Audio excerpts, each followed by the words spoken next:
Namo palėpės paruošimas apšiltinimo darbams, į ką reikėtų atkreipti dėmesį.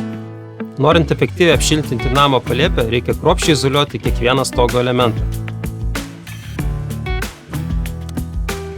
Prieš pradėdami apšiltinimo darbus patikrinkite difuzinės membranos būklę.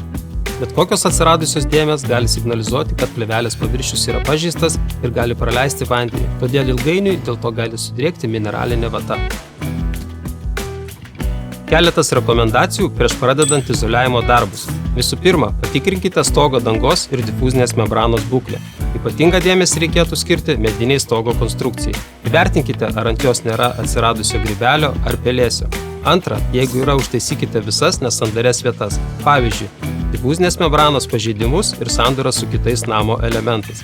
Tam jums prireiks specialių juostų iš LDS Gold Seal siūlomų produktų asortimento.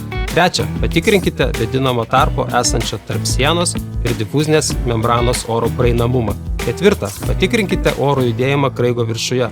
Ar čia laisvai cirkuliuoja oras, nes nuo to priklauso, ar veiksmingai pasišalina drėgmė iš izoliacijos. Penkta, įsitikinkite, kad tarp membranos ir sienos yra pakankamai vietos šiltinimo sluoksniui. Tai yra labai svarbu, nes kokybiškai įrengus šiltinimo sluoksnį šioje vietoje, užtikrinsime, kad fasadinė siena neperšals.